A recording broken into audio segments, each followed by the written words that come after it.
Hello guys, welcome sa akong ang channel. Ano lang, dahil wala akong content, wala akong mai-upload, magbibigay ako ng idea kung alin yung maganda, alagaan matanda o bata. Dahil una kong inilagaan sa bahay na ito, bata. So dalawang bata yung naging alaga ko dito. So nandun na sila sa London. So ngayon, naiwan ako dito sa matanda. So dahil wala akong pang-update, ito na lang yung muna isi-share ko.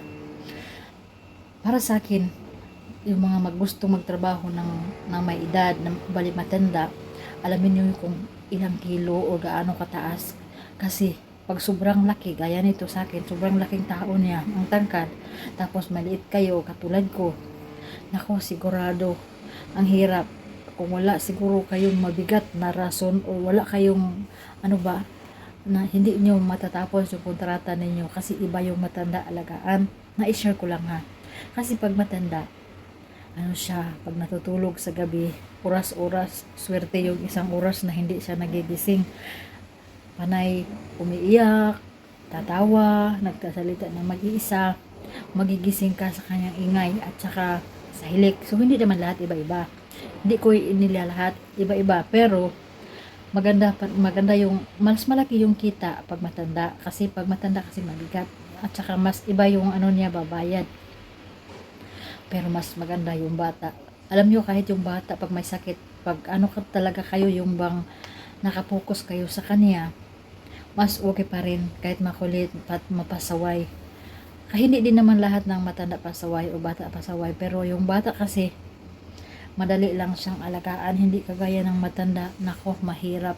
Mahirap siya, lalo na pag naglalakad or hindi na nakakalakad, lalo na pag lalaki. Kasi ang paglalaki, mahirap paihiin.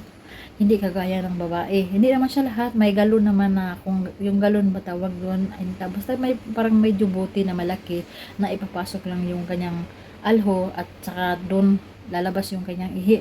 Pero mas maganda pa rin yung babae or hindi siya gaano kalaki kasi pag masyado siyang malaki, ang bigat-bigat at siguradong ikaw na nag-aalaga, sakit ng balikat mo.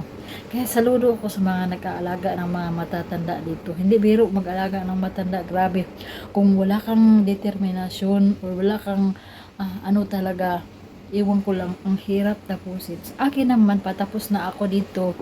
Siyempre, nakapag-uuna rin ako na magbalik sa kanila dahil mabait din naman sila. Kaso nga lang, medyo mabigat siya. Na nakapokus ako sa kanya, magdadalawang buwan na.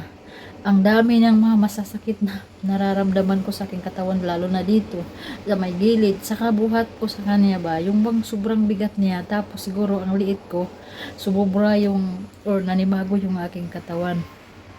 Maipapayo ko sa mga gusto mag-alaga ng mga matanda, maswerte kayo kung inaalagaan ninyo, hindi pasaway. Grabe, ito hindi naman siya yung ano na makulit. Kaso nga lang mabigat, at saka pag natutulog siya or naupo siya, parang hindi siya mapakali ba. Ganun talaga yung pag mga matatanda na siguro, no?